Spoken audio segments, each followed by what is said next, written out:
inzego nkuru z'igihugu cyacu, bashyitsi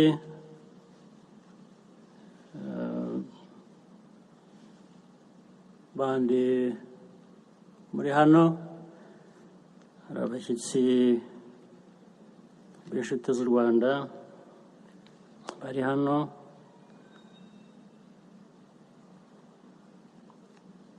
abahagarariye ibihugu byanyu n'imiryango mpuzamahanga,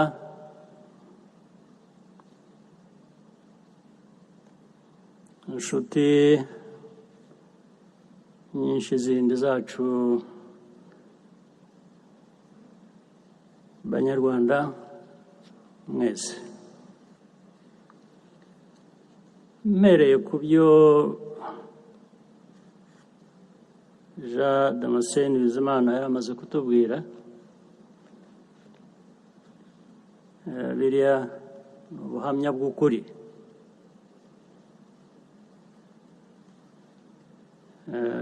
ni ukuri kutazahinduka.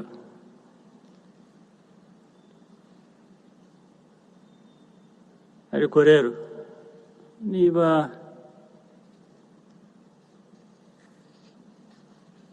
abahakana amateka, ibyabaye, bitabatera isoni,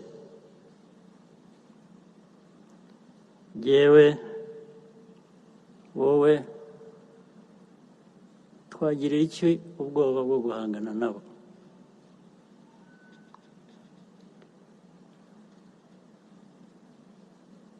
What Jean Damascene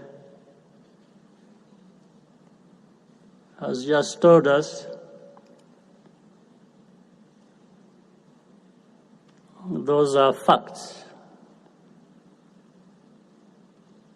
Facts of our history,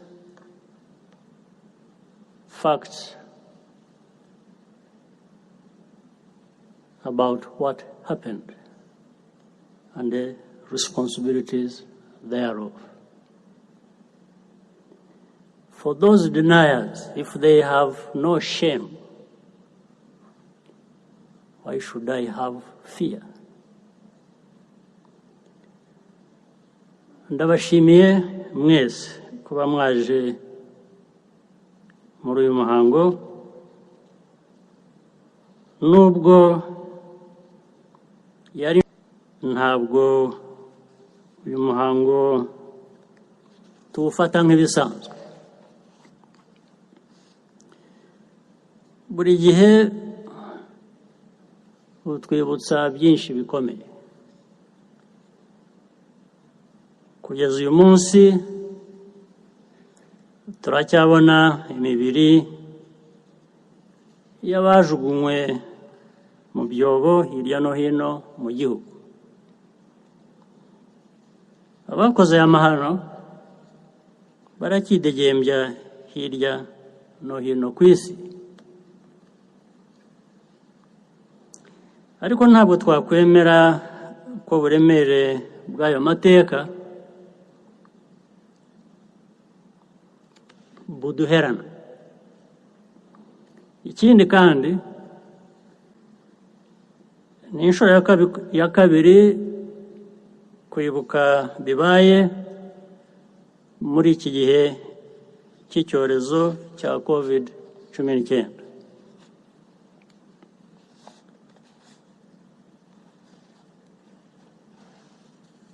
Kuba tudashobora guteranira hamwe nk'uko bisanzwe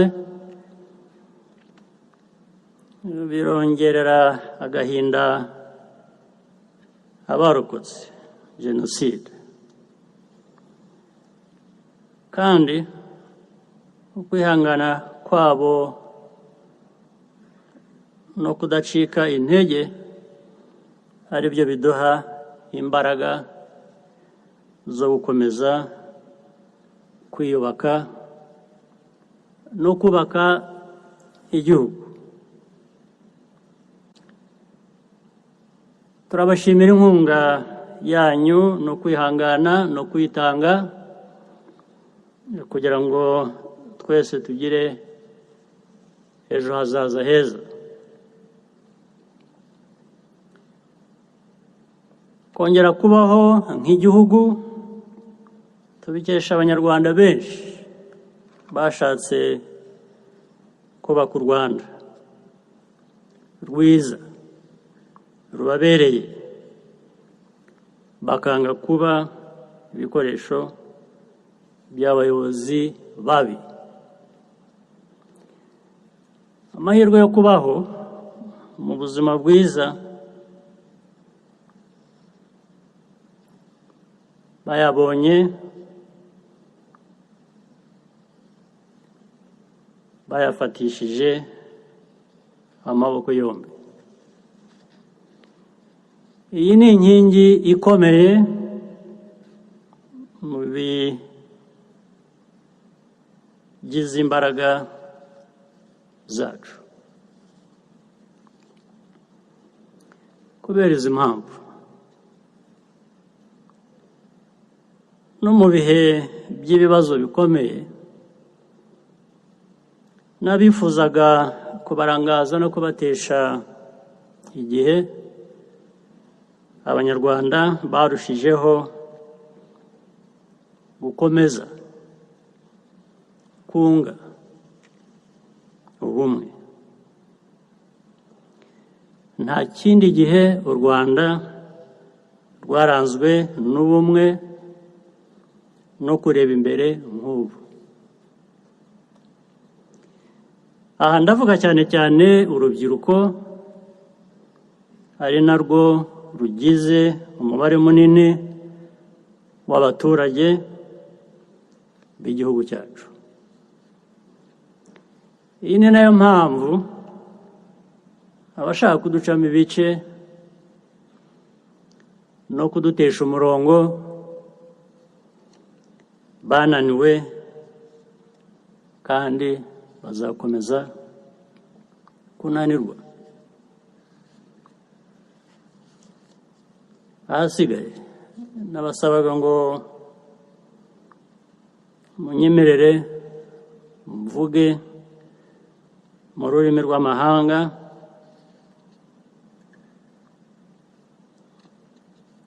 n'abashyitsi bacu bashobore gukurikirana cyangwa se abatari kumwe natwe bari hanze, ngira ngo mbwire bumve.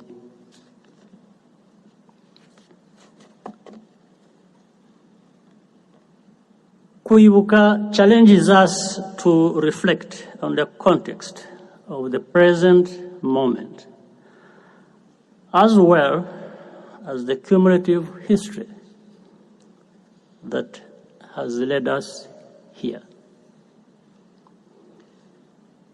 Rwanda may not yet be wealthy and or fully healthy, and we have vulnerabilities and limitations like any country. But we also know how to deal with our problems. Rwandans are resilient, and we are full of purpose and hope. The immensity of what has been achieved is almost miraculous. The results are attested to by Rwandans and indeed indisputable. First, there are the tangible signs, things that we can see and feel. New buildings and roads, better hospitals and health centers, water and electricity services where they never existed before, visitors flocking to see Rwanda's unique wildlife and enjoy our hospitality. But the intangible transformations which have taken place in the hearts and minds of our people are very, even more important. They allow progress to be sustained from generation to generation. Our unity and nationhood, which continues to grow, the trust we have in each other as a people and in our leaders and institutions. Positive mindsets of creativity, accountability, and self-reliance. The satisfaction of seeing Rwanda's story serve as an uplifting symbol of renewal, even, hopefully, beyond our borders. The collective self-assurance that comes from the spirit of Agaciro, which inspires everything we do. The Rwandans of today have gained a lot, which means we have something